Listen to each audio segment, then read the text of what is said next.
¿Qué tal? Saludos, muy buenas noches. Bienvenidos a Vía V. Les saludamos como cada día desde la redacción central de La Voz de Galicia. Muchas gracias por estar ahí. Es martes 8 de febrero. José Manuel Sánchez Aguión, secretario xeral de Comisión Obreiras en Galicia. Muy boas noites. Hola, boas noites. José Antonio Gómez, secretario xeral de UGT en Galicia. Muy boas noites. Hola, boas noites. Bueno, o mércores pasado tiña lugar unha foto, supoño, con acto histórico, esa firma do chamado Pacto Económico e Social.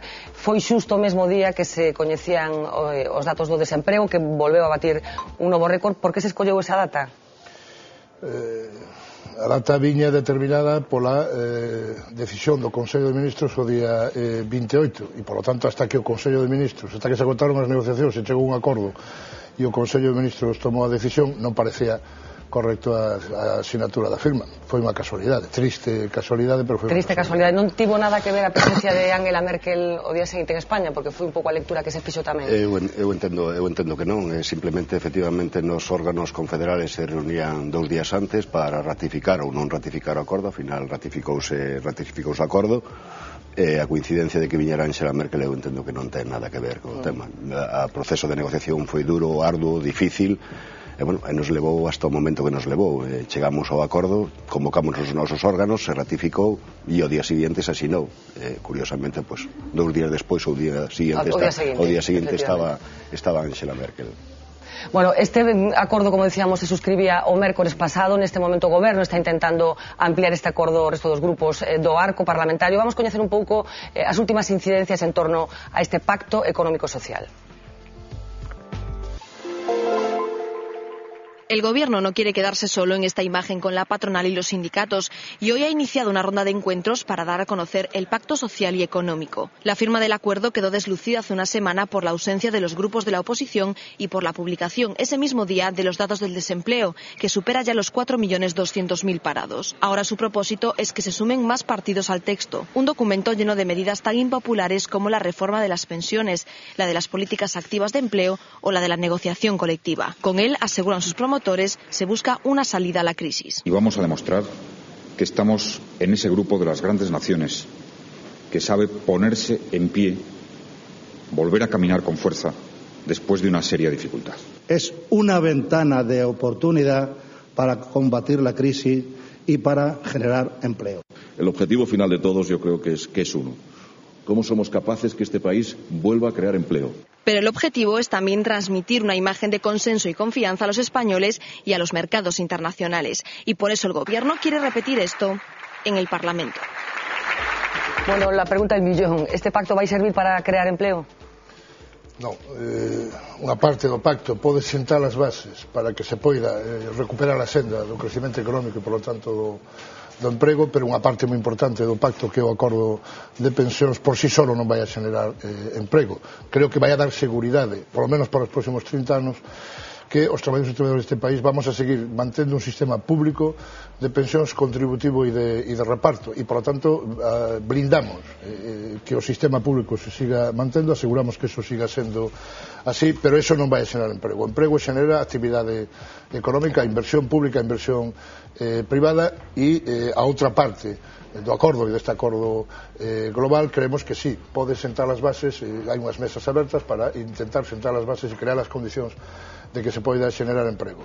Por un lado, protección social para aqueles que, mentras non atopen emprego e vexan perdido o seu posto de traballo e agoten as prestacións, teñan un nivel de protección básico, e aí ven axudas 400 euros, que se reconoce ademais como un dereito subxectivo por 6 meses e ampliables en función de como se vaya vendo a situación. Pero, desde logo, o fundamental é incidir nas situación de crisis, buscar salidas os 4.700.000 problemas que temos neste país, que somos parados.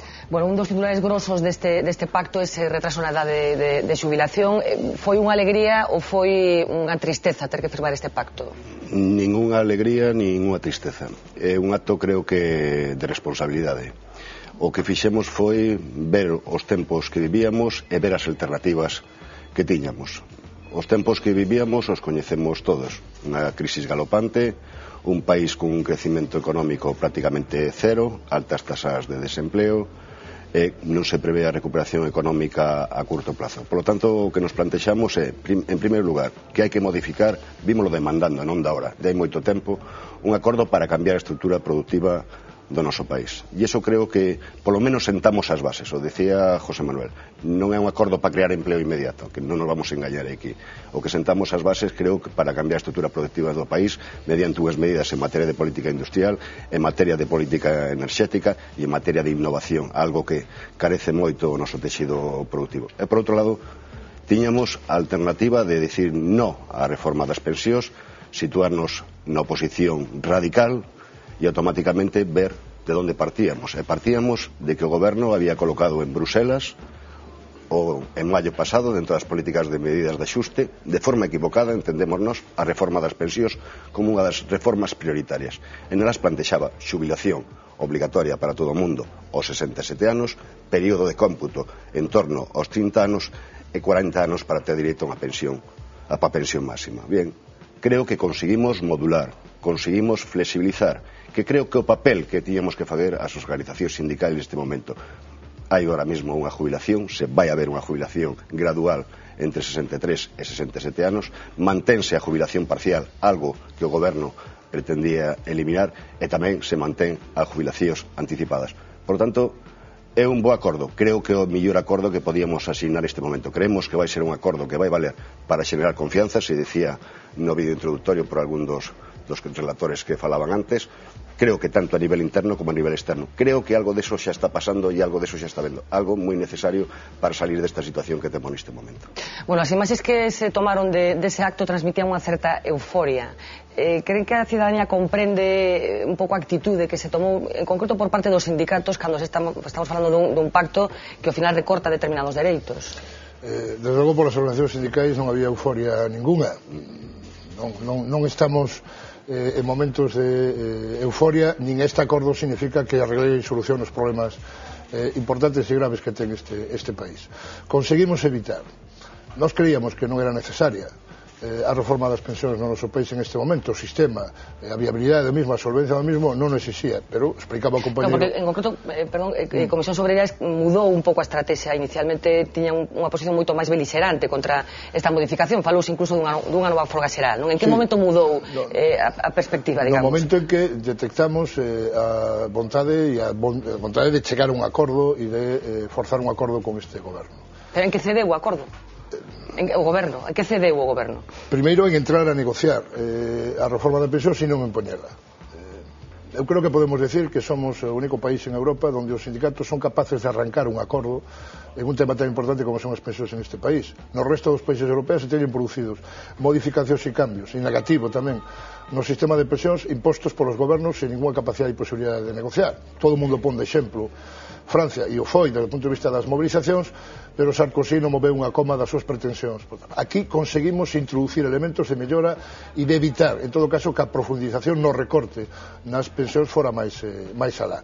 Por lo tanto, nos partíamos inicialmente de que isto non era necesario, pero non sendo necesario e seguindo mantendo que non é necesario, o goberno iba a legislar, iba a tomar unha decisión que iba a ser tremendamente negativa e que podía ser unha especie de ataque e de sentencia de morte para o sistema público de pensións. A partir de aí, a nosa prioridade é blindar, é asegurar que en este país siga existindo e siga habendo un sistema público de pensións. E en ese sentido, bueno, pues eu creo que o temos conseguido, non? Se flexibiliza e se amplía o abano das edades de xubilación, se fan algunhas cesións, é certo que hai que cotizar 3 anos e medio máis que hasta agora para poderse xubilar aos 65 anos e hai que cotizar 2 anos máis para xubilarse aos 67 e ademais se retrasa esa edade de xubilación.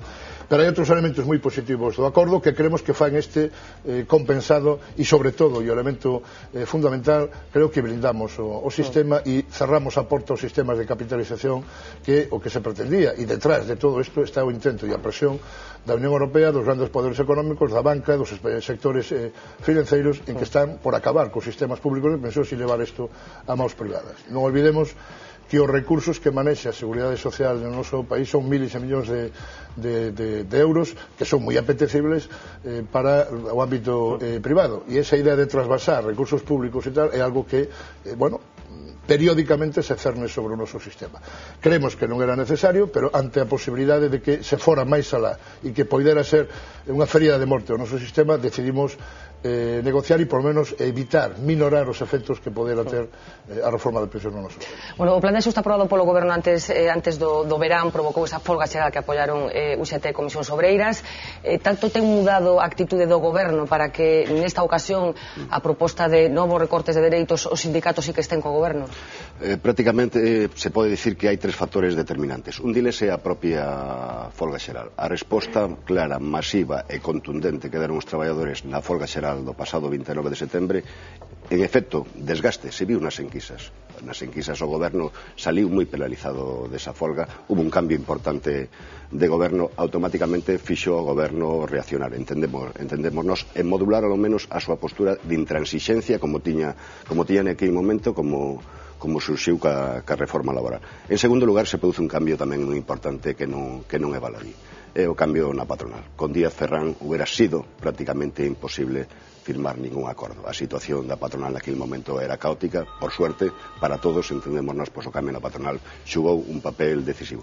E por outro lado, o contexto económico, que decía antes, o contexto de tremenda crisis económica, cun parámetro de inflación en torno ao 3%, cunha destrucción masiva de empleo, e con unhas visos de recuperación, parece que indicaban que tiñamos que involucrarnos todos arreo nunha salida. Eso foi o que valoramos, creo que valorou o goberno, e isto non quere dicir que non teñamos aínda frentes abertos co goberno.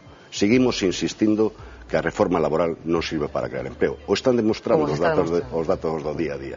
Estamos vendo que o único que fai sigue aumentando a precariedade laboral. Por lo tanto, nos mantemos ese contencioso aberto co goberno, vamos por en marcha UGT, Comisións Obreiras e UGT, unha iniciativa legislativa popular en que queremos que se volva a debatir realmente a forma de crear empleo, que creemos que de ninguna maneira pasa por abaratar costes de despido.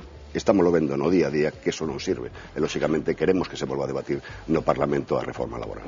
Bueno, falaba Xosé Manuel dos sindicatos franceses, esas movilizacións previas a esa reforma da de xubilación que se producía en Francia. Efectivamente, Sarkozy foi hasta o final ca súa proposta.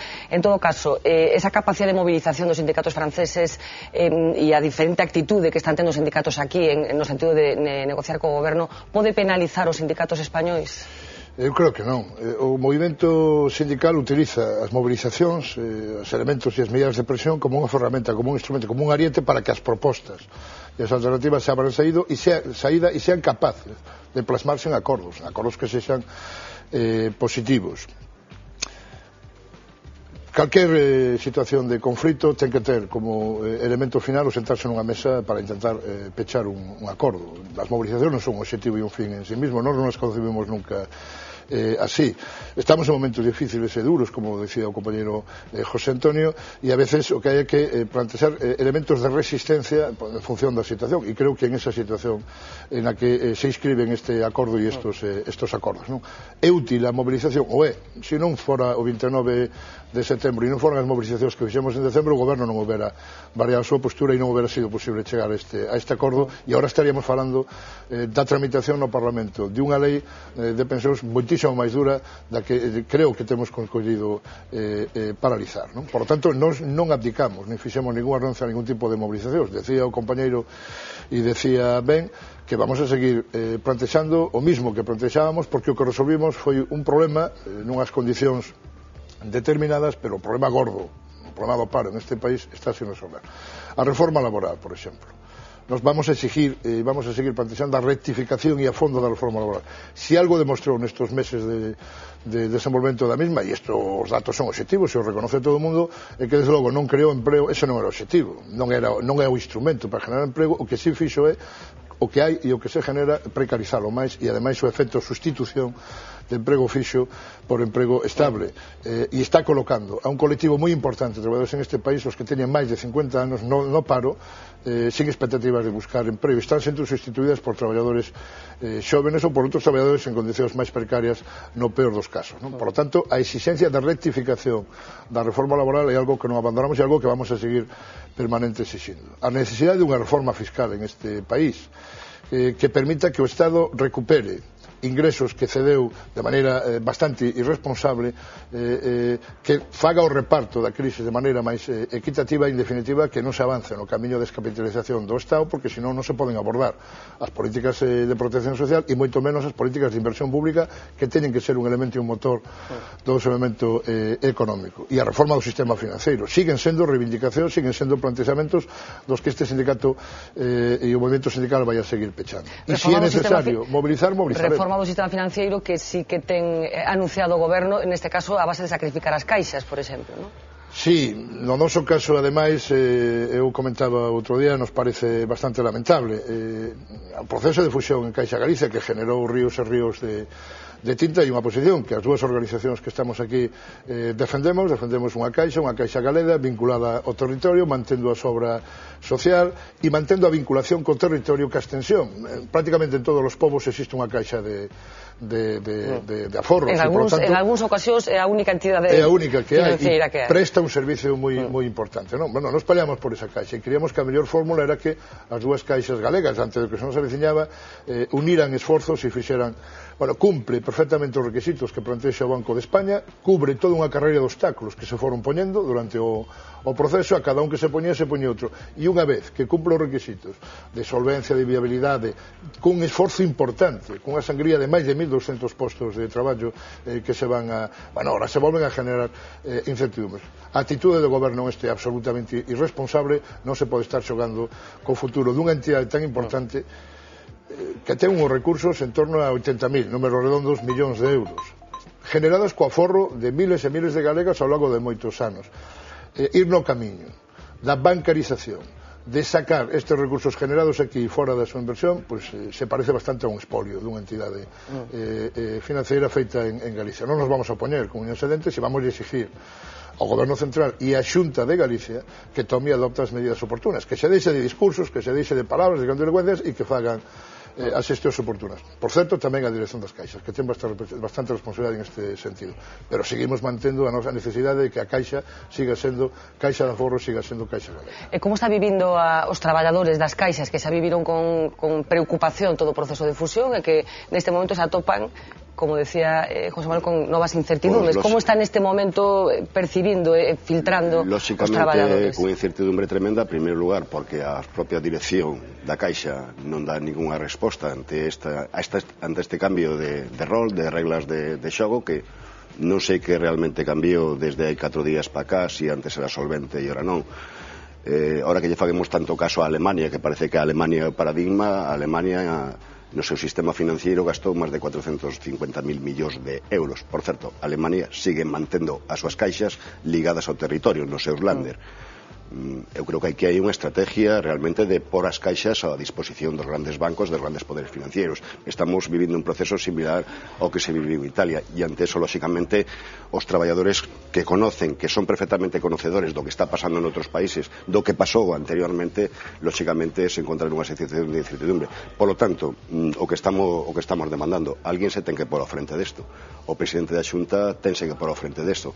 As organizacións sindicales creo que fomos un baluarte fundamental no proceso anterior para que as nosas caixas permaneceran no territorio de Galicia. Queremos seguilo sendo, pero queremos que as nosas caixas sigan tendo a mesma naturaleza jurídica e queremos tamén a súa mesma vinculación co territorio, e precisamente para que a obra social realmente quede na nosa comunidade e non vaya a maus de outros accionistas. Lóxicamente, o cambio de reglas de juego vai provocar que todos teñamos que ter moita habilidade, pero aquí estamos tamén as organizacións sindicales, creo que de xeito responsable, para botar a mão tamén para que as caixas de aforro de Galicia continúen en Galicia e non nas maus de os especuladores financeiros. Falaba José Antonio Gómez dos grandes poderes financeiros. A mí hai unha imaxe que me chamou a atención a semana pasada, despois desa firma dese pacto económico e social, que foi as palabras casi de euforia do señor Botín en relación con ese acordo. Non rechina algo aquí, quero dicir, desde o punto de vista das organizacións sindicais, que un banquero como Botín este tan contento con ese acordo que firman os sindicatos co goberno? O señor Botín defende os seus intereses, pois precisamente os que se querían cargar o sistema. A mí me gustaría decir, e ver eufórico o señor Botín dicindo que él renuncia a seguir presionando a Seguridade Social, a seguir descapitalizando e a seguir atacando o estado de benestar social en este país. É un señor que para min, desde logo, desde o punto de vista da legitimidade social, ten moi pouca, cando os seus directivos gozan de unhas condicións absolutamente privilexiadas e casi noxentas en relación á clase traballadora deste país. Por tanto, nin cando se disgusta, nin cando se pon eufórico, para mí non é un elemento de referencia. Falta capacidade neste país para resolver o auténtico e gran problema que temos, que é o desemprego? Eu creo que o vimos demandando hai moito tempo, realmente, que oposición e goberno terían que firmar un gran pacto de Estado. A base, a línea pode ser este acordo económico e social que asignamos. Está o Parlamento, estamos demandando aos grupos parlamentarios que se unan a este acordo, que fagan as súas aportacións a este acordo. O vimos demandando non da hora. O vimos demandando desde que estallou a crisis económica.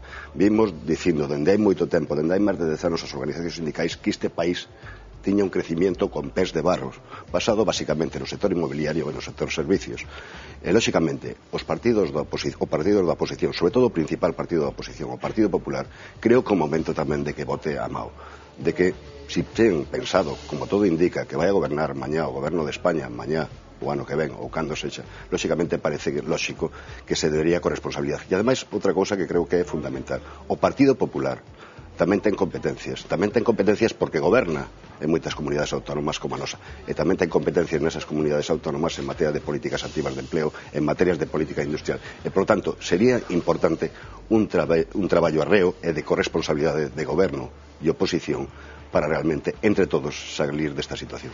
Bueno, en calquer caso, as mensaxes que nos están chegando, que nos siguen chegando día a día con respecto ao desemprego, siguen sendo descorazonadoras. Hoxe mesmo o presidente do goberno falaba deste asunto no Parlamento, a cousa parece que non se vai arranxar, polo menos dun xeito inmediato. Imos escoitar a José Luis Rodríguez Zapatero. Que la situación no va a cambiar de la noche a la mañana, que va a ser una tarea dura y difícil recuperar los niveles de empleo que la sociedad española desea, y que, más allá de las circunstancias estacionales de los datos de un trimestre u otro, la previsión del Gobierno es que solo a final de año, en la segunda parte del año, tendremos un moderado dato de crecimiento neto de empleo. Bueno, cal vai ser a actitude dos sindicatos se esta curva maligna nas que estamos instalados do desemprego non se corrixe, se seguimos nese 20 e pico % de paro? Se non se corrixe, non se poñen medidas concretas, non discursos, medidas alternativas concretas e con recursos necesarios para,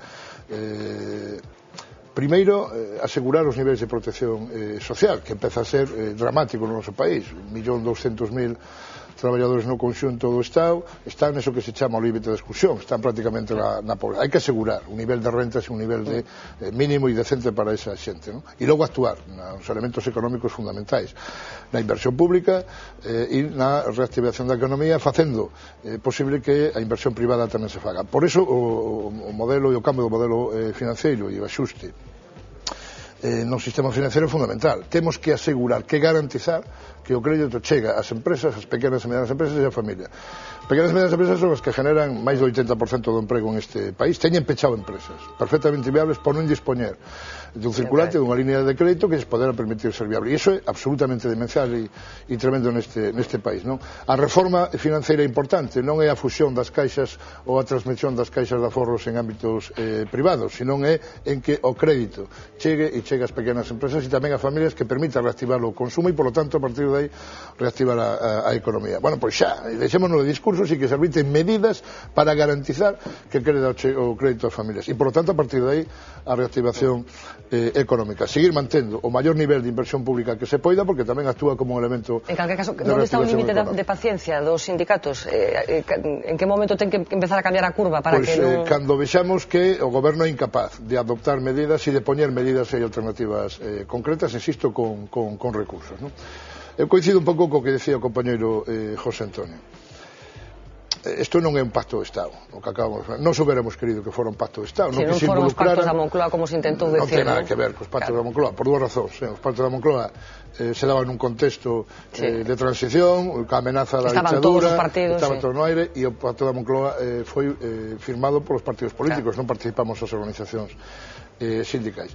Pero nós seguimos traballando na necesidade de un pacto global, de un pacto de Estado, no que tamén se involucren as forzas políticas, cada un xogando no ámbito que corresponde, no Parlamento, pero onde haya un compromiso polo menos nos elementos básicos, porque parece que no diagnóstico, na situación máis ou menos coincidimos, pois tenemos tamén que facer un esforzo por coincidir nas recetas. Decía ben José Antonio, que gobernos son todos, uns nun niveles e outros noutros, e por lo tanto o que non ten sentido este patatal, este carajal no que está metida a clase política nos países de confrontación e tal, mentras tanto os verdadeiros problemas dos ciudadanos, dos traballadores que están no desemprego seguen sin resolverse. Bueno, se iso non fora así, se vemos que isto non é posible e tal, nós non renunciamos nunca a exercer todos os elementos de presión e mobilización que sean necesarios para forzar que esas políticas se abran camiño. O acordo social e económico creo que senta as bases e abre expectativas de que eso se poida desenvolver, pero hai que enchero, hai que darlle contigo e hai que poñerlle medios e recursos. Centrémonos en Galicia, que, do punto de vista dos sindicatos, como vai evolucionar o emprego aquí no caso de Galicia? Os datos de desempleo últimos que conocemos son os datos moi malos. De feito, nos últimos 5 meses somos a comunidade que máis emprego está a xenerar. Sempre se dice que a Galicia as crisis chegan máis tarde e iso é verdad. Algo Xacobeo tamén tuvo que ver, quizá o mellor, para que os datos de desemprego non foran tan malos, aunque realmente o efecto Xacobeo non foi o que se esperaba. A evolución do desemprego en Galicia vai ser similar a do resto de España no ano que ven.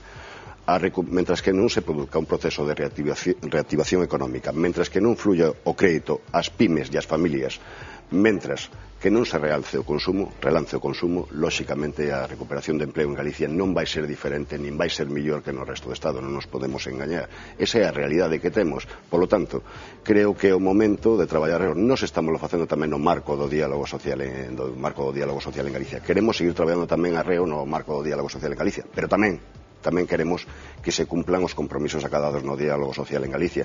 Nese sentido, está pendiente de levar ao Parlamento a renta de inserción social, o RISGA, a modificación do RISGA, que creo que era un paso importante para a integración social das persoas en risco de exclusión, que, por certo, xa non son solamente as persoas que nos antes entendíamos en risco de exclusión social, xa son traballadores e traballadoras normales que ao final se encontran sin ningún tipo de ingreso, que teñen que ir ao RISGA, e lóxicamente o planteamento que nos facíamos era unha renta de integración social vinculada a itinerarios formativos para que poderan reincorporarse canto antes ao mercado laboral. Nese senso, creemos que a Xunta de Galicia, nos compromisos que ten acabado coas organizacións sindicais asinantes e coas organizacións empresariais, creemos que xa é o momento de que eleve ao Parlamento o RISGA como así estaba acordado. Bueno, mañá imos celebrar aquí en VV un programa monográfico sobre o paro. Precisamente estamos convocando a espectadores a través das redes sociais para que nos envíen testimonios da súa situación. Estamos recibindo xa testimonios verdadeiramente escalofriantes. Teñen aquí as cámaras, probablemente nos este vendo xente que está nestes momentos nunha situación de desemprego e probablemente moita xente pasando francamente mal. Están en condicións de darlle algún tipo de esperanza a esta xente?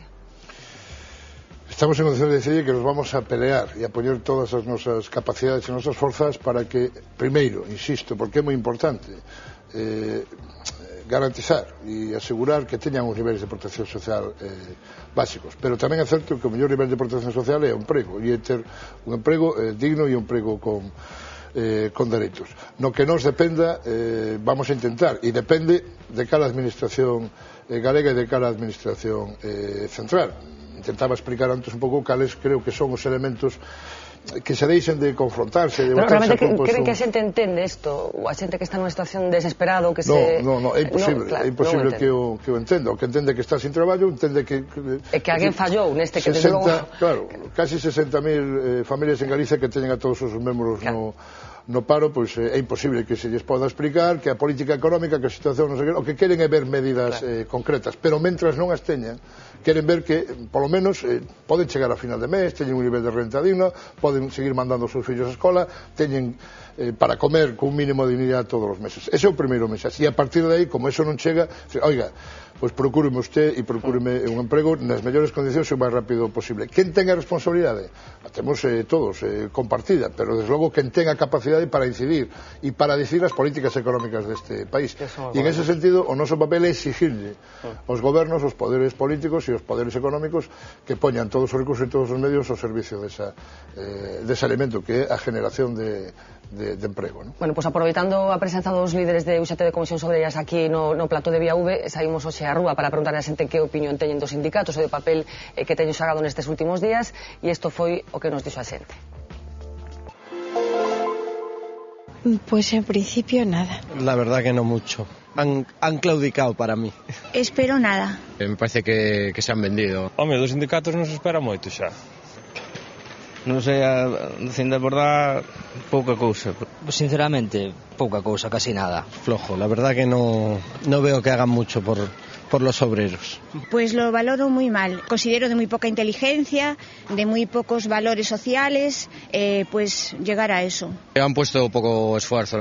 Pero bueno, supoño que tamén é un traballo difícil. Bueno, yo creo que lo podían hacer un poquito mejor, ¿eh? En este país siempre hubo problemas a la hora de ponerse de acuerdo. Reunións fixeron moitas, pero pouco avance se fixeron. Pues yo creo que está bastante bien. Yo supongo que algún interlocutor tiene que haber.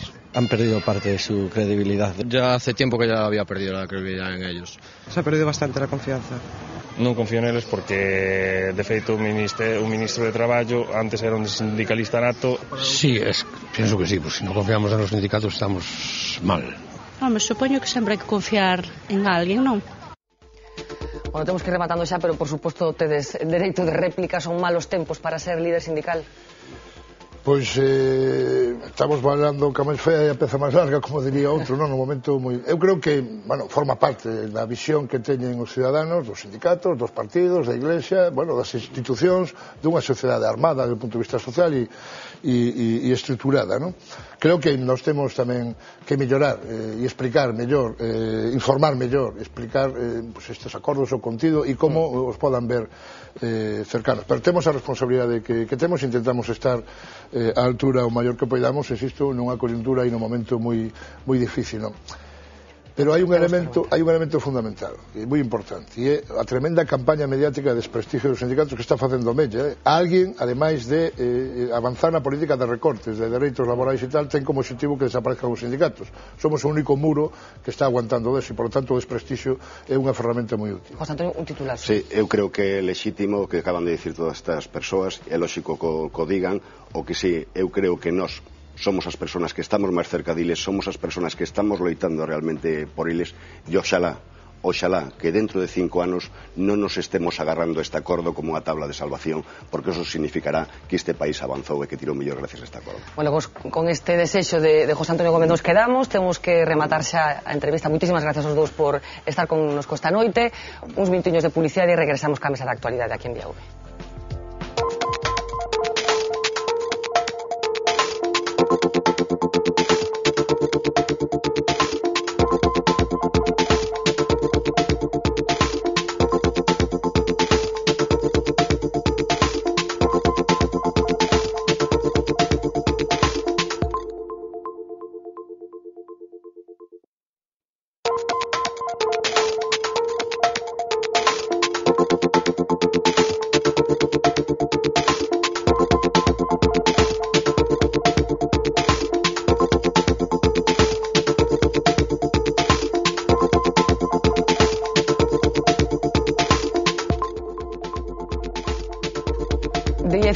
Sobre las 10 de la noche continuamos en directo en Vía V.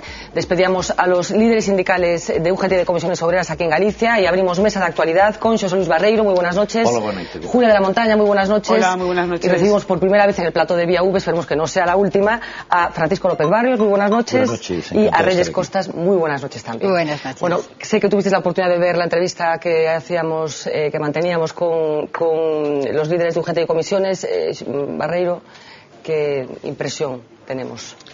Bueno, vamos a ver, eu sempre diante dos sindicatos, especialmente de Comisións Obreras e de UGT, teño unha sensación de película vista, e por tanto, pois a película non está mal, pero xa vin moitas veces. Hai un tema no que eu discrepo moito coa versión que se dou aquí, que é a cuestión dos acordos, a importancia que teñen e como chegan a elas os sindicatos. Pois este acordo empezouse dicindo que non se iba a firmar. E despois firmouse sencillamente porque o goberno lle puxo unha data con unha valentía enorme, dixo o día 28 de xaneiro vanse levar as medidas ao Consello de Ministros con independencia de que haxa acordo ou non haxa acordo, que foi, me parece, a expresión exacta que se utilizou. E foi desde ese momento cando os sindicatos lle entrou un vértigo enorme por quedarse fora de un pacto que se consideraba absolutamente imprescindible. E quedarse, por tanto, sin ningunha política ou vencellados á oposición un pouco estratégica, pero tamén ao mesmo tempo un pouco irracional en tempos de crisis do Partido Popular. Eu creo que a negociación foi como encontrar disculpas para decir que sí despois de decir que non, e no fondo foi unha adhesión á decisión do goberno. É dicir, o goberno na práctica non cambiou en nada as decisións que anunciou, mentras os sindicatos decían que de ninguna maneira. Casi os únicos que pactaron efectivamente foron a patronal. A patronal sí, porque a patronal desde o principio se mostrou disposta a pactar. Ademais, parece que encontrou digamos un maior acordo ou un máis claro punto de encontro co goberno que os sindicatos, que no fondo o único que buscaron foi eso, que pudieran decir que sí después decir que no. Francisco, no sé si compartes... Sí, bueno, parcialmente, ¿no? Yo pienso que realmente la estrategia del gobierno y la estrategia frente a la situación actual en España, yo pienso que no es la correcta, porque se incide siempre al final en reformas que benefician, por eso los empresarios efectivamente están felices, que benefician en general a los empresarios, y hablando ya en términos un poco del siglo pasado a lo mejor, al gran capital, ¿no? Al gran banquero. No me refiero a Botín, naturalmente. Bueno, Botín estaba muy contento. Botín debe estar feliz. Y en general, pues hay que decirlo con toda honestidad, pues se va atacando cada vez con cargas de mayor profundidad las conquistas sociales o las ventajas sociales que se han conseguido a lo largo pues de muchos años. Yo creo que esta es la primera lectura. ¿Los sindicatos tenían otra posibilidad? Seguramente no. Tenían que pasar por el aro. Pero el aro se está haciendo muy estrechito, ¿eh? Reyes.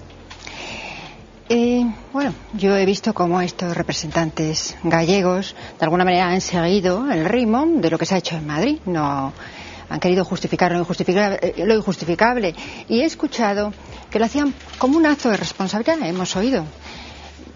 Yo francamente creo que el acto de responsabilidad hubiera sido abordar la situación en todo su conjunto, no quedarse a lo que se ha quedado, que ha sido exclusivamente un recorte de pensiones y una declaración de principios. Se habla de crear empleo. Bien está crear empleo, pero si es que no estamos ni manteniendo el empleo. Este mes el dato eran 130.000 parados más, 4.200 personas que cada día se van a la calle en este país. Son muchísimas, no somos capaces de retenerlas. ¿Cómo no abordar primero medidas que nos empujen a mantener esos empleos, apoyando realmente a las empresas? Y en ese sentido yo creo que se tenía que haber abordado ya la negociación colectiva, que por cierto se había diferido también en la anterior ley de reforma laboral. Por lo tanto ahora era inevitable. No se puede pedir a una empresa que ya no es competitiva, porque nuestros costes laborales son muy fuertes, muchos más que en otros países de la Unión Europea. No se le puede pedir que ahora en enero se adapte a los convenios colectivos que existen y que se crearon en tiempos de bonanzas. Es absolutamente inviable. Si a eso le añades como a las empresas se les exige hoy que anticipen el IVA de las facturas expedidas y no cobradas, la falta de financiación que tienen, esto las ubica en un escenario muy complicado y las aboca a cerrar. Por lo tanto, nuestra primera obligación en ese acto de responsabilidad que hemos escuchado a los sindicatos sería medidas para mantener nuestro empleo, y después, una vez que hemos conseguido esas medidas, también las de crear empleo, por supuesto. Las que hemos visto en este pacto son muy cortoplacistas, por lo tanto están abocadas a sí reducir esa tasa de desempleo a corto plazo, que es lo que nos exige Europa. Ni siquiera parece que vaya a suceder eso. En cualquier caso, en el mejor de los casos será solo eso. Hablando de empleo, lo anticipaba durante la entrevista con los líderes sindicales. Mañana celebraremos un Biau monográfico en el que queremos escuchar testimonios de los miles de gallegos que están en estos momentos en situación de desempleo y que probablemente son las víctimas que más están sufriendo en toda esta crisis económica. Me falta la opinión de Julia. Bueno, yo creo que estoy bastante de acuerdo con la opinión que acabamos de escuchar tanto de Reyes como de Francisco, ¿no? Yo creo que un poco el problema de la sociedad, lo que estamos observando es unos jóvenes que no tienen empleo. Es decir, las reformas que se acaban de pactar siempre van hacia el eslabón más débil de la cadena, es decir, vamos a pagar siempre el pato los trabajadores. A mí me hubiese encantado ver unas medidas sobre el fraude fiscal, unas medidas importantes para aflorar el empleo que está sumergido, y sobre todo yo quiero hacer hincapié en algo que comentó Francisco, que antes fuera de antena lo comentábamos, que a mí me da miedo el recorte de unos avances sociales que nos costó tantísimo lograr y que vamos viendo que poco a poco se está cada vez reduciendo. Antes teníamos un trabajo y sabíamos que ese trabajo, pues cuando nos quedásemos sin él íbamos a tener pues un paro, íbamos a tener una situación de acogida después. En estos momentos ya casi estamos diciendo, conformándonos con tener un trabajo precario aunque después no tenga casi ni paro. Entonces yo creo que la sociedad en estos momentos también tenemos que dar un paso al frente y reclamar esas medidas, ¿no? Bueno, hablaba Julia del fraude fiscal. Después, en el transcurso del programa, hablaremos de esas medidas anunciadas ayer por la agencia tributaria que parece que quieren meter la mano en la economía sumergida. Queríamos abrir el programa con ese barómetro del CIS que hoy se hacía público, referido al mes de enero, que certifica la caída libre prácticamente en la que está inmersa el Partido Socialista, pero también pone de manifiesto otro dato curioso, que es que, a pesar de la que está cayendo, José Luis Rodríguez Zapatero sigue teniendo mejor valoración que Mariano Rajoy. El Partido Popular agranda su ventaja sobre el PSOE. La última encuesta del CIS le da al partido de Mariano Rajoy su mejor resultado desde que está en la oposición. De celebrarse hoy las elecciones, obtendría el 44% de los votos. Mejora los datos alcanzados en el sondeo de octubre y consolida su tendencia al alza. En el extremo opuesto se sitúa el PSOE. Con un 34%, el de hoy es su peor dato en todos los años del gobierno de Zapatero. En Moncloa ya preveían esta mañana el varapalo. Al Partido Popular se le han subido las encuestas a la cabeza y por eso ya no les cabe ni una idea. Yo le pediría al presidente del Gobierno que se lea menos las encuestas y más las propuestas del Partido Popular. Pero a pesar de los 10 puntos de ventaja que el PP le saca al PSOE, en el cara a cara, Zapatero sigue ganando la batalla. Suspende, eso sí, con un 3,3, mientras que Rajoy se queda con un 3,25. Entre los miembros del Gobierno, Rubalcaba es el único ministro que aprueba. Las peor vistas son las titulares de Sanidad y Cultura. Y cuando se les pregunta a los encuestados por los principales problemas del país, el paro se sitúa en la cima de la lista. Le siguen los problemas económicos y la clase política. La clase política que sigue en el tercer lugar entre las preocupaciones de los españoles. A mí me sigue sorprendiendo que, a pesar de la que está cayendo, Mariano Rajoy siga teniendo una valoración peor que Zapatero, Barreiro. Tamén se podría describir de unha maneira distinta a como fixeches o tema da caída libre. Non é unha caída tan libre nunha circunstancia tan onerosa para un goberno, nunha personalización tan grande de todas as medidas que hai que tomar, que por unha parte son de reconocimiento general, pero por outra parte caen todas en desgaste da mesma persona. É certo que este é un momento de maior distancia que preconiza o CIS, sí, pero non é nin moito menos a maior distancia que se ten preconizado en outras enquisas. Esta enquisa coincide, por exemplo, co barómetro da SER, 10 puntos de diferencia, pero o barómetro da SER xa chegou a dar 14 puntos de diferencia.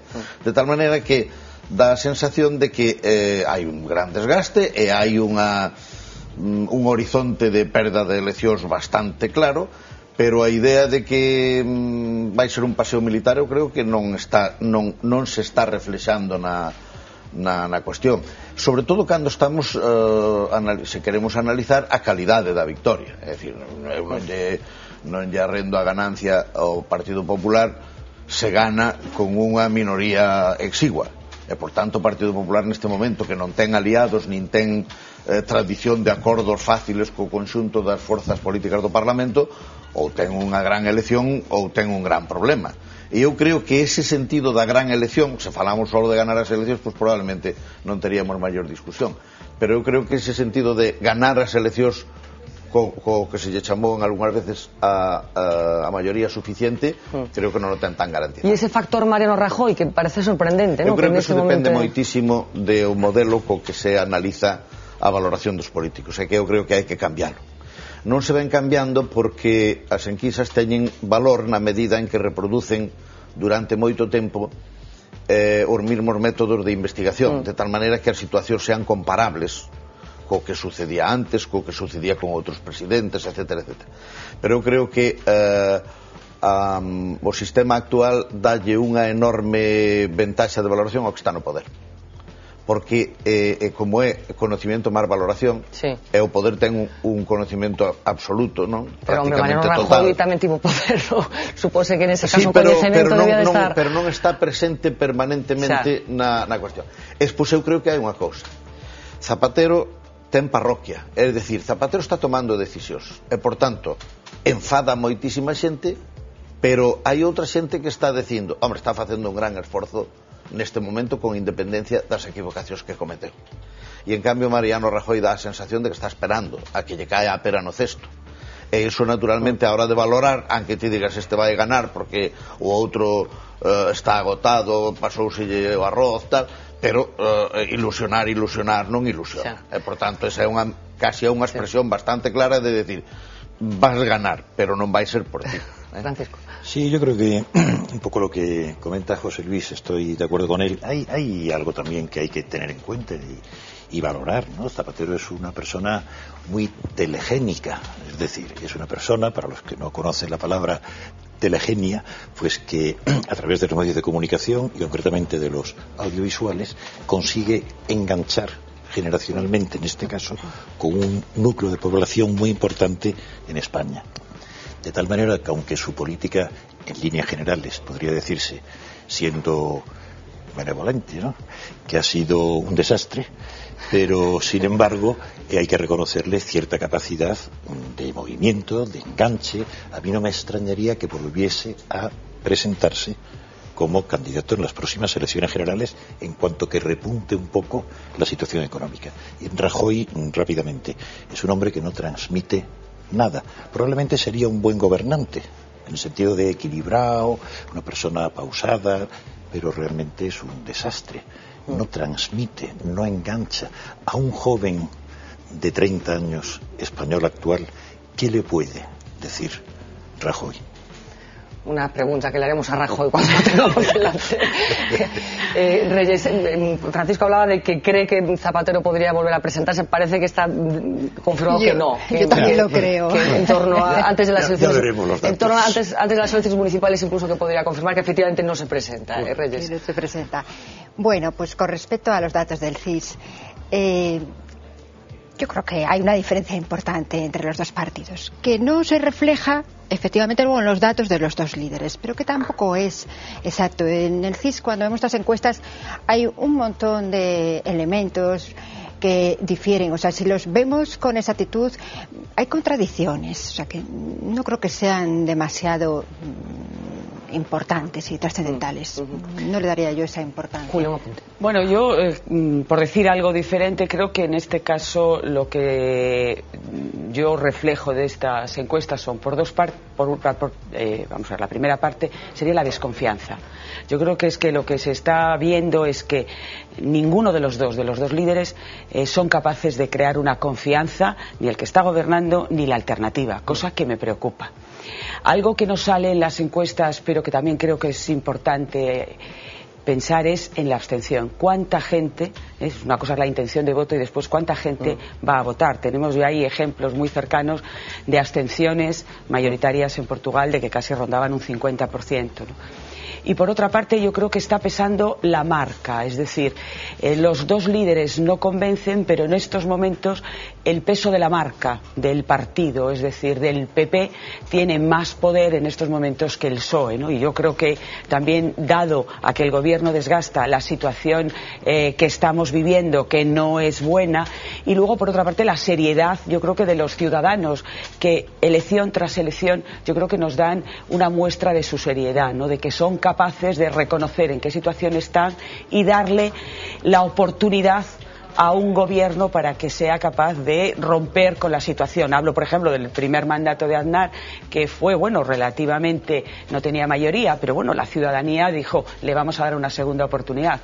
Cuando ya sacó la mayoría absoluta y vio cuál era su política, pues rápidamente se ha cambiado el voto. Yo creo que ahora pues estamos en el otro péndulo donde están pesando más las marcas. Perdona, Julia, pero creo que justamente esta diferencia que hay ahora mismo de voto existía cuando el Partido Popular obtuvo mayoría absoluta.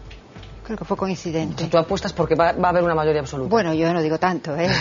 Yo digo que la mayoría de votos coincidió. ¿No? El resultado andaría ahí. La encuesta del CIS de Tobar refleja también que desciende la intención de voto hacia Izquierda Unida, lo cual resulta sorprendente porque ¿a dónde se va el votante más de izquierdas del PSOE? ¿A dónde va? ¿A dónde se va? Desaparece. Esa querida e idolatrada ciudadanía da que nós formamos parte tamén ten as súas contradicións vamos a ver.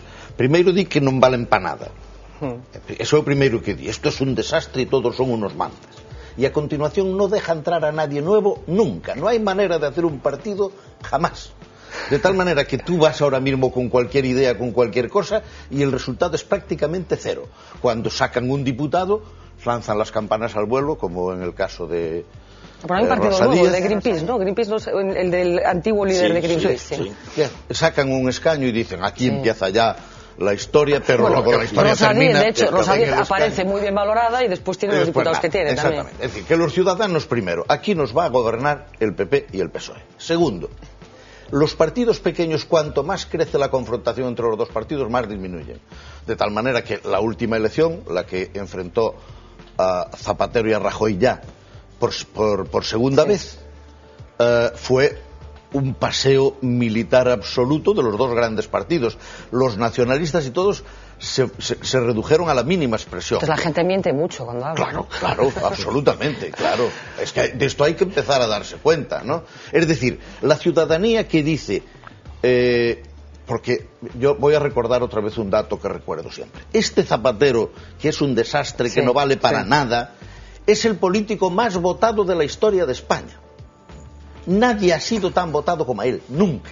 Desde Viriato hasta nuestros días. ¿Y quién lo votó? Lo votó la ciudadanía. ¿Y cuándo? Ya estábamos en crisis. Cuando lo votaron ya estábamos en crisis. Antes donde? Votou no antes donde? Entonces, ese ciudadano que o votou porque prometeu unha política determinada, que é a política fallida, a política coa que Zapatero ganou as eleccións é a política fallida. Bueno, ahora fagamos unha reflexión tamén de ciudadanía, porque senón van nos a dar todas no mismo carrillo. Porque cal é o panorama de aquí? Unha afirmación clara. Uno de los dos va a llevar 11 o 12 millones de votos y el otro va a llevar de 10 a 11. A cuestión última, non vai haber abstención. España non é un país abstencionista, ao contrario. É no contexto mundial un país moi participativo. Pero sobre todo cando hai seria confrontación, pois achegas ao 70 ou supera o 70% da votación, o cual nos contextos de hoxe é casi como que di votar todo. Entonces hai mucho votante que bascula del PSOE al PP? Moi pouquiño, porque a diferencia que teñen entre votos de cando ganan e cando perden é 1.700.000, moi pouquiño, hai moi pouquiña variación. Seguramente hai bastante, porque hai basculación nos dous sentidos, é dicir, neste momento hai xente que está aburrida de Mariano Rajoy, que votou PP e non o vai votar, e hai outra xente que está aburrida de Zapatero e votou pero o porcentaxe de votos co que se vai definir unha elección é bastante pequeno, sempre é bastante pequeno. Hai que reconocer unha cousa, o modelo electoral que temos e o modelo de maiorías que temos, se poñemos izquierda-dereita e facemos un bipartidismo imperfecto, se metemos a UCD e o PP non, pero se metemos izquierda-dereita é o mismo que sale o 15 de xuño de 1977. E sempre se gana e se perde por casi nada. E, por tanto, pois aí, salvo hai unha excepción, pero que é unha excepción que habría que analizala, porque en términos de votos non é tan importante, que a de 1982, cando Felipe González obtén 202 escanos, pero sacou co 43%, menos do que ten ahora Mariano Rajoy. Bueno, déjame que atendo unha llamada de última hora. Está nuestra compañera Marta Carballo en Vilagarcía. Acaba de terminar una asamblea local del PSDG para elegir a Modesto Pose como candidato a la alcaldía de esta localidad. Marta, muy buenas noches. Marta Carballo, buenas noches. Bueno, creo que tenemos un pequeño problema con la conexión con Marta Carballo, que, como decía, está en Vilagarcía. Marta, ¿me escuchas ahora? Pues no me escucha. Yo creo que la escucho a ella, pero ya me parece que no me escucha a mí. Nada, intentaremos retomar esa conexión en próximos minutos. Como decía, una asamblea que se estaba celebrando en Vilagarcía para elegir a Modesto Pose como candidato a la alcaldía de Vilagarcía. Más asuntos del día. El catálogo de medicamentos, el famoso catálogo de medicamentos. Estamos a la espera de que el Gobierno Central presente ese recurso en el Tribunal Constitucional, anunciado la semana pasada por el vicepresidente Pérez Rubalcaba, pero hoy la Consellería de Sanidad sacó toda la artillería, la puso encima de la mesa para justificar esa decisión que tiene los días contados, porque como sabemos, en cuanto el recurso llegue al Constitucional se paralizará su aplicación. El catálogo priorizado de medicamentos ha supuesto al Servicio Galego de Saúde, en sus primeros 15 días de aplicación completa, un ahorro de 3,9 millones de euros. Isto supón preto de 8 millóns de euros mensuais, é dicir, máis de 90 millóns de euros ao ano. Además, según los datos que maneja Sanidade, Galicia con un 27% se ha situado en enero por primera vez por encima de la media española en prescripción de genéricos. Cada día son 40.000 los fármacos incluidos en el listado que se recetan en la comunidad. A la vista de estos datos, desde el punto de vista de la conselleira, el Ministerio debería replantearse su postura y no presentar un recurso que parece inminente después del acuerdo alcanzado en el Consejo de Ministros. E seguimos pensando que se a ministra coñecese o funcionamento do catálogo, os datos que estamos avanzando hoxe, é imposible que se opoña a unha medida que é xusta, equitativa, é necesaria e efectiva para defender e protexer a sostenibilidade da sanidade pública. Fargas asegura que su departamento no ha tenido notificación oficial de este acuerdo e insiste una vez más, el catálogo gallego garantiza la plena cobertura del paciente.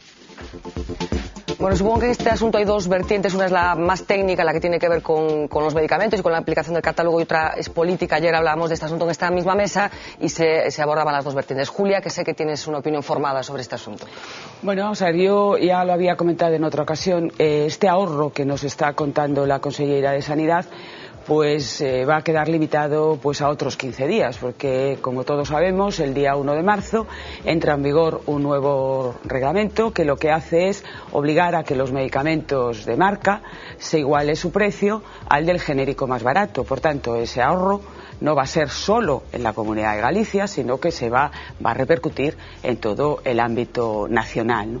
Por tanto, creo que este catálogo, que rompe en principio el catálogo nacional que tenemos de la Seguridad Social y que se podría haber esperado y haber negociado una vez que entrase en vigor este nuevo decreto el 1 de marzo, ¿no?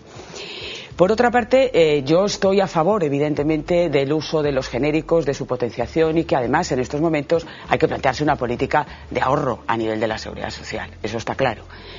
Pero no creo que solo se pueda abordar desde este punto de vista. Y hay otros aspectos que creo que se abordan mal y se banalizan. Se critica mucho a las industrias farmacéuticas porque, bueno, pues ellos tienen sus costes de los medicamentos. Cuando hacen una patente, a los 10 años la patente pues ya dejan de poder explotarse y pasan a poder utilizar ese mismo medicamento y hacer los genéricos. Pero también hay una parte de dinero que gastan en formación, formación continua que le dan a los médicos. Porque es cierto que se banaliza y se dice, bueno, los médicos se van a los congresos a Cuba. Bueno, en los congresos se va a trabajar, no la gran mayoría de ellos, o unos congresos donde se hagan todos en Cuba. Y además tienen una misión de formación, de darles información sobre los últimos avances de ciertos medicamentos. También se habla de la presión que se ejerce desde el sector de las industrias farmacéuticas a los médicos. Incluso se habla de que pues la figura del visitador médico pues que le roba tiempo a los médicos a la hora de poder atender a los pacientes. Bueno, la consellera tiene que saber que hay una regulación de los horarios de estas personas para poder ir al médico.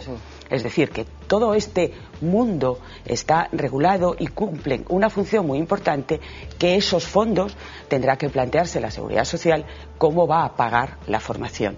Y el catálogo que en estos momentos se está aplicando solo afecta al régimen general, es decir, todas las mutualidades tipo todos los funcionarios no entran en este aspecto. Este precisamente fue uno de los motivos por los que el Colegio de Farmacéuticos anunció hoy también que van a presentar también recursos. Reyes. Yo me voy a quedar con un dato, y es el de la previsión de ahorro de 8 millones de euros al mes. En un momento en el que tenemos que acortar tantas cosas, tantos recortes sociales, yo creo que esto es fundamental. Y me parece excesiva la polémica que se ha levantado, me parece demasiado política, porque veíamos como Rubalcaba dijo que iba a interponer el recurso ante el Tribunal Constitucional, pero que era negociable. O sea, hemos escuchado cómo dice, bueno, vamos a ver si se puede negociar, se negocia. Pues mire, no.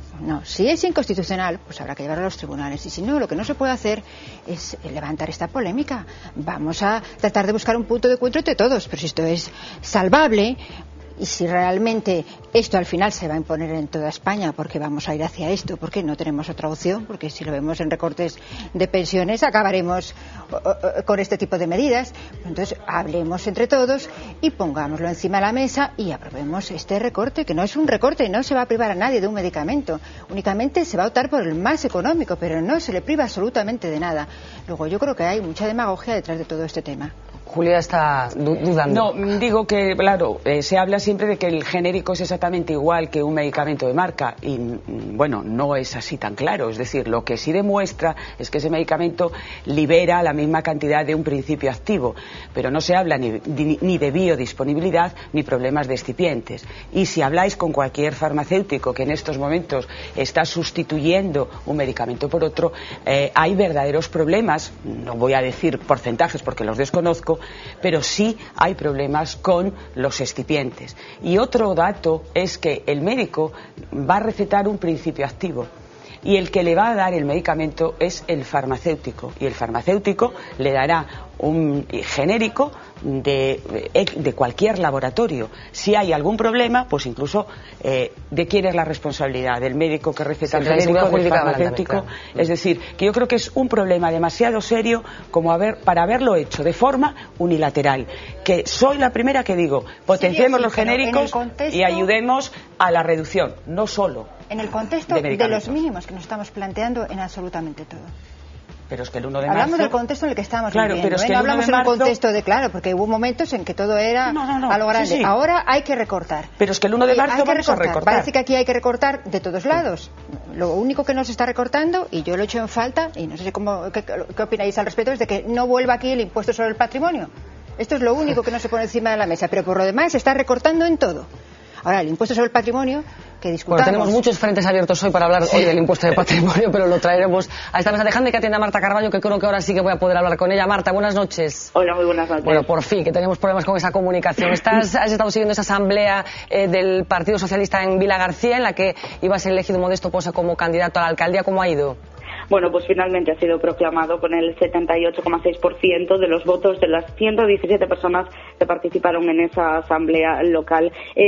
Finalmente la votación ha sido en urna por petición de uno de los asistentes, no a mano alzada. Eso refleja un poco la tensión que se ha vivido hasta llegar a este punto, porque había un sector de los críticos de los socialistas de Vilagarcía que apoyaban a otro de los candidatos, que era Jesús Paz, ex presidente de la Autoridad Portuaria de Vigo y también de Vilagarcía de Arosa. Finalmente, como decimos, los críticos decidieron respaldar también a Pose, pero primero manifestando pues su descontento por cómo se había desarrollado todo este proceso, y segundo, pidiendo participar en la elaboración de las listas. Esa va a ser la clave a partir de ahora para evitar una división interna en el PSOE de Vilagarcía de Arosa. Hablábamos con Modesto Pose, él nos decía que iba a intentar buscar el consenso, pero que eso sí, que era consciente de que eran muchos los militantes que querían formar parte de esa lista y que no se podía contentar con todos. Modesto Pose, que por cierto, recordemos, podría tener que dejar el Parlamento de Galicia ahora al presentarse como candidato.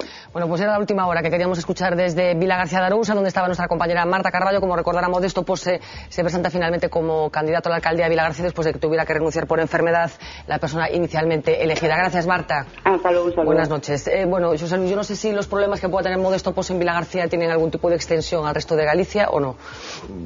Bueno, vamos a ver, o PSOE ten un sistema de elección de candidatos moi aberto e moi activo, non? Eu creo que eso dalle grandes dificultades a hora de formar as listas, pero eu creo que lle dá grandes rendimentos a largo plazo, non? E, por tanto, esta é unha historia que se repite constantemente, casi que o nombramento de calquera candidato, salvo os pequenos casos nos que non hai relevo, pero nos outros casos sempre teñen esta circunstancia desde sempre. Bueno, non sei se del catálogo tenéis alguna opinión. Sí, eu teño que dicir unha cousa ao catálogo que me parece importante. Vamos a ver, eu creo que hai dous planos. O goberno central traballa nun e o goberno autonómico traballa noutro. E o feito de que non se poñan de acordo é porque están falando de dúas cousas distintas. Eu creo que desde o punto de vista material, desde o punto de vista entitativo, ten toda a razón a conselleira. Eu creo que hai que ir a un aforro no sistema farmacéutico que é absolutamente imprescindible para a viabilidade do sistema e, por tanto, outra situación non hai outra alternativa, e que os que queren estar en contra desa situación teñen que plantexar abertamente desde a perspectiva científica. É dicir, o que non pode ser é que médicos e farmacéuticos estén soltando por detrás que genérico e lo outro non é lo mismo, pero despois non o din en público. E, por tanto, todo aquel que lance unha insinuación de que non é lo mismo, pero que luego non lo diga en público en sede científica, hai que reconocerle que desde la perspectiva deontológica y profesional está cometiendo un gravísimo fraude. Porque si hay alguien que tiene algo que decir contra los genéricos, que lo diga. Y si no, que se calle para siempre. Pero claro, que estés comiendo con un médico y te diga, hombre, ser no es lo mismo, y que tú le preguntes, ¿y por qué no lo dices? Hombre, yo decir no lo voy a decir. Hombre, pues yo tampoco, claro. Y por tanto, ese tema hay que aclararlo científicamente. Y una persona, al decir una cosa, tiene que arriesgarse a que le crezcan las orejas como las de un burro y que quede estigmatizado desde la perspectiva profesional. No vale este doble juego de sí y no. A mí lo que me dicen cuando voy a comprar mis medicinas, que por desgracia ya tomo bastantes, es que es lo mismo. Y yo entonces le digo, ya hace mucho tiempo que yo llegaba allí a la farmacéutica y me decía, le voy a dar tal y cual, no le importa, si usted me da lo que quiere, yo me lo tomo y ya está. Pero el que diga que no, tiene que decirlo muy claro. El principio activo es el mismo, ¿no, Julia? Pero lo que rodea... Sí, pero todo eso hay que tratarlo. El principio activo es exactamente el mismo, ¿eh? Entonces, ojo al dato. Entonces, la segunda cuestión. Yo creo que lo único que está en entredicho es una cosa, y es ¿quién tiene que hacer la reconversión de los...? Porque yo creo que el Ministerio lo único que está defendiendo es el fuero. ¿Y por qué lo está defendiendo? Hombre, lo está defendiendo porque dice, si esto lo dejamos pasar, y ya sería constitucional, porque la constitucionalidad en estos temas depende fundamentalmente de que se recurra o no se recurra, claro. Y por tanto, si ellos no recurren y lo convierten en constitucional, quedará consagrado un principio. Quedará prácticamente consagrado un principio, que es que las comunidades autónomas podrán variar en una u otra dirección las listas de fármacos. Y eso se opone al criterio de mucha gente de que no debería de haber listas de fármacos distintos. ¿Cómo se arreglaría esto? Obviamente diciéndole al señor Rubalcaba, usted, si me va a parar esto, reconózcame que se para porque su gobierno no ha hecho los deberes con la velocidad necesaria. Y por tanto, pacte rápidamente con Galicia de que se va a hacer la reunión de las comunidades autónomas y van a pactar un nuevo decreto sobre una nueva lista que será muy parecida, casi idéntica a la que se ha hecho en Galicia, porque la señora Farjas de esto sabe. Y por tanto, si se hace una pactada, seguramente será muy parecida a esta. Pero yo también entiendo que no le sea tan fácil al gobierno decir, voy a implantar, y esto lo digo por cuando me pongo muy serio, ¿no? Porque yo no estoy seguro de que las comunidades de que sea tan bueno que en toda España haya el mismo modelo y tampoco estoy seguro de que se le pueda trasladar a uno la responsabilidad de la gestión de la sanidad y no del medicamento. Pero en todo caso, la idea de que si se deja pasar la lista de Galicia, queda abierto la ida y la venida de las comunidades autónomas autónomamente y multiplicando por 17 el número de las listas, eso es verdad. Y por tanto, creo que si se tienen los dos planos, se entenderían las dos posturas y se estaría de acuerdo en buscar un consenso cuanto antes. Bueno, vamos a ir avanzando porque hay dos asuntos por lo menos que quiero abordar todavía y el tiempo apremia. Uno es el de las cajas y otro es el de Egipto. Quiero aprovechar la presencia de nuestro contertulio de hoy, que seguro que aprendemos muchas de las cosas que nos tiene que contar. Primero vamos a ver cajas. Hoy ha habido un acuerdo en principio inesperado entre el Partido Popular y el Bloque Nacionalista Galego en el Parlamento, un acuerdo que pasa por enviarle un escrito al Gobierno Central en el que se pide un cambio de estrategia con respecto a las cajas. Está en juego el futuro de la Caja Gallega y su vinculación con Galicia. Que a Caixa Galega ou sirve aos intereses dos galegos ou das galegas ou non nos sirve para nada. Estamos a tempo. O Goberno da Xunta está traballando nelo e hoxe podemos mandar unha mensaxe clara ao Goberno. Un mensaje que PP y BNG le envían al Gobierno central, que se retire el plan de refinanciación de las cajas y que se eliminen las exigencias de capital que llevarían a la privatización de Nova Caixa Galicia. Nacionalistas y populares votaron a favor de la iniciativa. Los socialistas rompieron la unanimidad del acuerdo y votaron en contra. O noso sector privado endebedouse moito máis dos que se endebedaron outros sistemas financeiros de Europa e do mundo, e necesitamos acudir aos mercados a buscar capital. Es el primer pronunciamiento público del Parlamento gallego tras la decisión del Gobierno central de capitalizar Nova Caixa Galicia. Quedan por conocer los detalles del decreto que tiene en vilo al sistema financiero autonómico y a quienes apuestan por la Caja Gallega. Bueno, como decir, esperado acuerdo entre el PP, el Partido Popular y el Bloque Nacionalista Galego y el Parlamento. Me gustaría simplemente una opinión concisa, Barreiro, sobre este asunto. La sabemos, la conocemos, la hemos leído, pero me gustaría escucharla. Sí, eu estaba xa entusiasmado con que Feijóo cambiaba de asesor, no. pero creo que non. Vamos a ver, eu creo que isto é un brindis ao sol. Esta non é unha regulación para as caixas galegas, é unha regulación para as caixas de España todas. Pode sufrir pequenos matices, pero non vai ter grandes cambios. Non vai ter grandes cambios, entre outras cousas, porque xa se deron señales e, por tanto, non se pode facer agora unha volta atrás que sería peor que as circunstancias nas que estamos. Eu creo que non é de dimensión para o Parlamento de Galicia. Se o PP houbera querido plantexarse este tema, tiño que haber plantado en Madrid. Non hai dereito a que nos fagan este xogo. É dicir, onde hai decisión, o PP cala e otorga. E onde non hai ningunha decisión, o PP ponse a xogar con nós a patriota. Eu creo que é un fraude moi grande e que non pode seguir así. Francisco, algún apunte desto antes de pasar a tu tema? Sí. No tengo claro cuál es mi tema todavía, ¿no? Eso es. No, respecto a las cajas y los bancos, y respecto a la situación de las cajas en España, muy brevemente, sí. Porque después de las conferencias de mi amigo el contertulio, don José Luis Barreiro, pues queda muy poquito espacio. No, a mí me llama mucho la atención en este país que cuando los bancos van mal, se les ayuda para que sigan siendo bancos, y cuando las cajas van mal, se les ayuda para que sigan siendo bancos también. Es decir, aquí al final la clave parece que está en los intereses de la gran banca, porque no hay ninguna razón objetiva que permita pensar que no se podría instrumentalizar una serie de medidas correctoras de los desequilibrios, la eliminación inmediata, por ejemplo, de los políticos de los consejos de administración de las cajas, una profesionalización, etcétera. Claro, ¿qué pasa? Si al burro lo apaleamos y le damos hasta que no respira, y entonces en plan inteligente llega el listo de turno. Solo una cuestión para que la respondas. Termino. Llega el listo de turno y dice, no, el burro como no sirve, hay que matarlo. Coño, si ya lo ha matado usted. Pero es una pregunta para ti. Perdón. Si quitas a los políticos del Consejo de Administración, ¿a quién pones? Pues me imagino que economistas... No, eso no vale, eso no vale. ¿Por qué no vale? No, vale el capital. Es decir, o el dueño o el que representa a la ciudadanía. José Luis, ¿por qué no vale? Hombre, porque eso es la aristocracia. Eso es... ¿Cómo que los economistas son la aristocracia? Sí, es la aristocracia intelectual. Es decir... A mí... ¿Quiere decir que los políticos son todos unos burros? No, quiero decir que el capital de la caja, sí. A la caja o la representa su capital, sí. O los que representan a la ciudadanía. Nada más, no hay más alternativas. Pero los que representan a la ciudadanía pueden tener un poder hasta cierto punto limitado. Lo que no pueden hacer es manejar las cajas. Voy a poner un ejemplo concreto. El señor Hernández Moltó en Ciudad Real.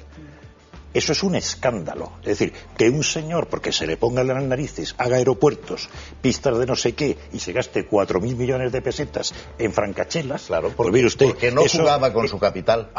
Pues se lo acabo de decir. Es que el que iba a sustituir ese tampoco jugaría con su capital. Pues peor me lo pones, claro, por eso estoy diciendo... El problema es que hay que jugar con el capital. Naturalmente, que se ha puesto las cajas en manos de una serie de irresponsables. No hablo de color, no hablo de partidos concretos. Y esa es la realidad. ¿Que se quedará botín con todas las cajas del universo? Seguro. Pero eso no quiere decir que tengamos que estar todos chupándonos el dedo y diciendo que no hay solución. Claro. Bueno, pues lo prometido es deuda. Me interesa mucho escuchar la opinión de Francisco al respecto de lo que está sucediendo en diversos países árabes. Como sabemos, empezó la cuestión por Túnez y en estos momentos estamos especialmente pendientes de lo que sucede en Egipto. Vamos a recordar un poco los tiempos de lo que lleva aconteciendo en las últimas semanas. Túnez encendió la mecha con la denominada Revolución de los Jazmines y el contagio hacia su entorno fue inminente. Países como Yemen, Jordania, Argelia o Sudán fueron también testigos de cómo los manifestantes se echaban a las calles. Pero si en algún lugar las protestas han alcanzado un cariz superior, ha sido en Egipto. El pasado 25 de enero, miles de manifestantes salían a las calles del Cairo y otras ciudades egipcias, movilizados vía Internet en una jornada bautizada como el Día de la Ira, para protestar por la corrupción y represión del gobierno de Hosni Mubarak. Fue solo el comienzo de la vorágine de protestas que se sucederían en los días venideros. La situación obligó al gobierno de Mubarak a decretar un toque de queda con el fin de detener las protestas, a la vez que anunciaba un estéril cambio de gobierno. También se cortó el acceso a Internet y a la telefonía móvil. De nada sirvió. Las protestas se intensificaron y Mubarak, tradicional aliado de Occidente, se situó en el disparadero de toda la prensa internacional. Los levantamientos ganaron en crudeza y tras la detención de Mohamed El Baradei, el hombre en el que muchos veían la senda del cambio, la Plaza de la Liberación del Cairo se convirtió en el epicentro de las movilizaciones. Cientos de miles de personas se concentraron durante los siguientes días para exigir la marcha de Mubarak, empeñado en dirigir la transición del país ante el rechazo popular. El clima ganó en tensión el pasado 2 de febrero, cuando los enfrentamientos civiles entre opositores y partidarios de Mubarak comenzaron, dividiendo a la sociedad. El mundo entero espera expectante para ver hacia dónde se dirige Egipto y sobre todo su líder, que a pesar de reconocerse cansado, no parece dispuesto a abandonar su puesto. Bueno, nos preguntamos qué pasa con Mubarak y con Egipto. Tiene aquí Francisco uno de los libros que ha escrito sobre este asunto, La conspiración de los ulemas, que plantea una pregunta: ¿es posible un Islam occidental? Pues la respuesta es sí, sí es posible. Y de hecho España es un país en el que en ese terreno se ha producido fenómenos muy interesantes que han tenido algunos epicentros en el sur de España, por ejemplo en Granada y en Córdoba, y del que han sido protagonistas pues personas como, por ejemplo, se ha muerto hace muy poco tiempo el llamado Jeque Al-Mansur, que era un psiquiatra de Córdoba que trabajaba con Castilla del Pino, que era una persona cultísima y muy viajado. Sí, pues eso está muy bien. Y fue antipsiquiatra y todas estas cosas y tal. Y este hombre pues fundó, era presidente de la Junta Islámica hasta hace poco tiempo que falleció, y puso en marcha un Islam, en el caso este español, occidentalizado, es decir, acorde, partiendo del Corán, con los valores democráticos y de respeto al individuo, que son, digamos, en teoría los valores occidentales. ¿Y esa pulsión es la que está latiendo en estos países ahora mismo? No, en absoluto, en absoluto. Aquí hay que aclarar así muy sucintamente una cosa elemental, que es que el concepto de libertad y de democracia que manejamos en Occidente no tiene absolutamente nada que ver con el concepto de libertad y de democracia que se maneja en el mundo árabo-musulmán. De manera que cuando se dice el pueblo egipcio se ha hecho a la calle para pedir libertad y democracia y tal, evidentemente hay unas minorías que quieren un modelo occidental, pero la mayoría no. Hay un artículo hoy de André Glucksmann en un periódico de nivel nacional en el que se recogen una serie de encuestas que se han hecho en el año 2010 en Egipto concretamente, y los resultados son asombrosos, ¿no? El 82% de los egipcios quisieran que la Sharia islámica, la ley islámica que prescribe que las mujeres por aquí y los hombres por allá y algunas cositas más, pues que se ponga en vigor. El 77% considera normal que se apliquen castigos, por ejemplo, corporales, que a los ladrones se les corten las manos. Son datos muy recientes, ¿no? Y el 84% está de acuerdo con la pena de muerte para quien cambie de religión, que abandone el Islam. 84% partidarios de la pena de muerte. ¿Y entonces qué significan estas movilizaciones tan masivas? Significa, al final, odio hacia Occidente, con muchos motivos. No vamos a hacer una demagogia de autoflagelación, pero hay un pacto, por ejemplo, el que se firmó el Sykes-Picot en 1916, en el que los ingleses y los norteamericanos se plantean ya distribuirse los países árabes, repartírselos, tirar a tiralínea las fronteras y quedarse con ellos como así hicieron. Occidente ha estado manipulando continuamente el mundo y la evolución de los países árabes. Recordemos que en los años 60 el presidente Nasser en Egipto, Ben Bella en Argelia, incluso Bourguiba en Túnez, Lumumba en el Congo, que no tiene nada que ver, pues hubo allí una cosa progresista. Hay fotos de chicas en la universidad de esos años 60 pues, con minifaldas, suponiendo que eso quiere decir progreso, por lo menos quiere decir cierta libertad. Minifaldas con tal.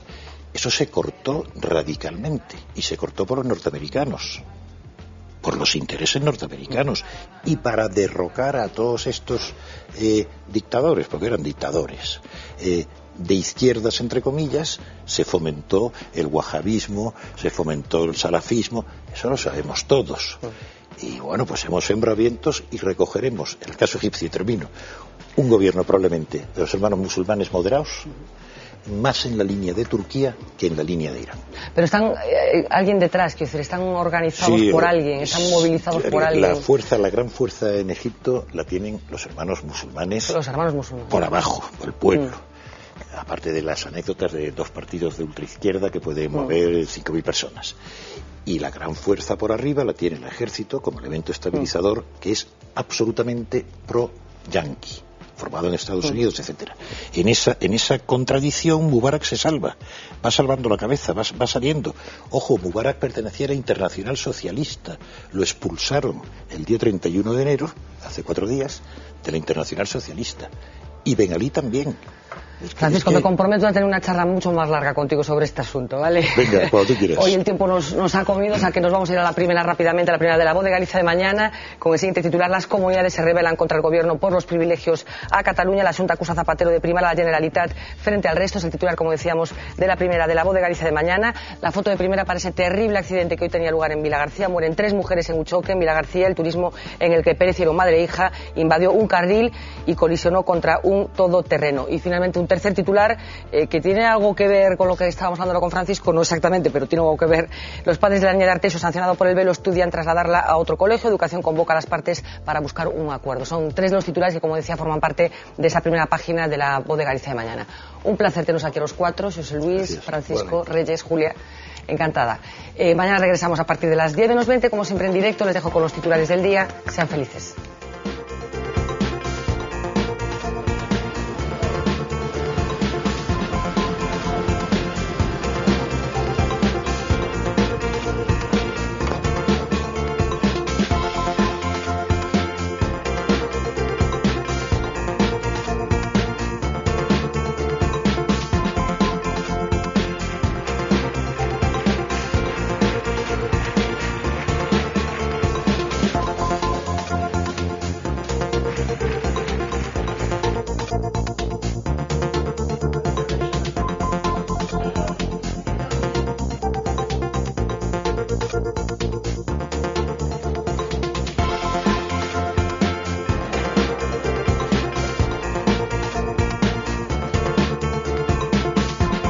Preparado, precargado con su hoja de...